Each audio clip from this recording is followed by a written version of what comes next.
I'm Dan. Triece. Dirtworks comes from my initials. My initials are DRT. The first part is to center the ball of clay. This little step right here is the hardest part, and if you don't get it right, you can't really get the rest of it right. I used to teach in a community college, and it would take every bit of 6 weeks to teach that much. To make it a To mound? just get it right in the center of the wheel. Because the centrifugal force brings it around through your fingers if your fingers are out here. And if it's uneven, you'll end up with a high spot on one side and a low spot on another, and so it won't be what we would So think what's of your as trick good. to bringing it to the middle then? Practice. 20 years of practice. You were asking earlier about the large pots.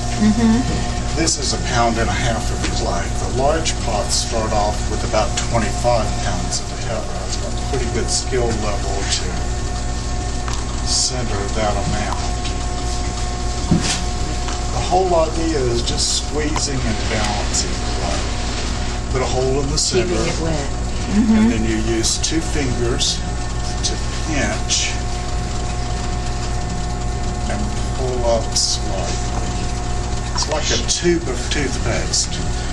You know, when you squeeze it at one end, it has to go someplace.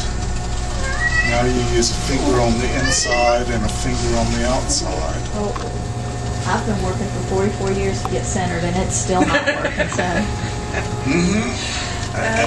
And see, you have the concept right there. One would think that potters would be some of the most centered, peaceful people on the face of the earth. And that's not true?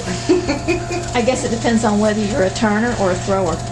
If you're a thrower, you're not peaceful and centered.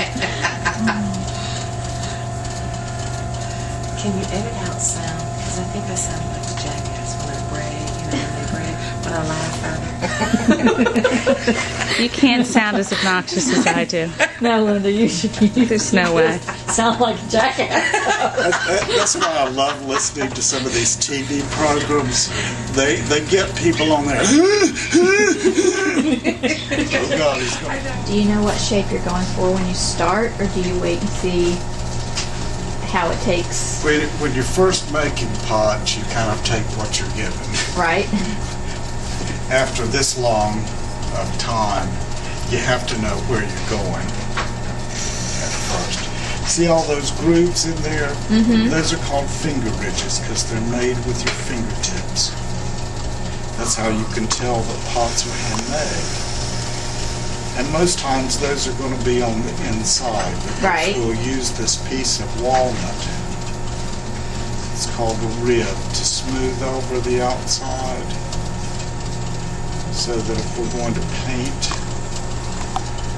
or anything on the pot, it has a smooth surface. Now let's take out the water from the inside, because if you leave it, it'll soften the bottom.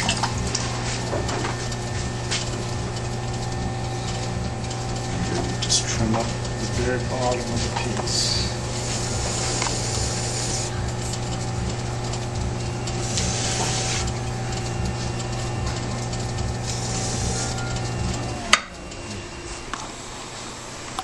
And then we let it sit Wow.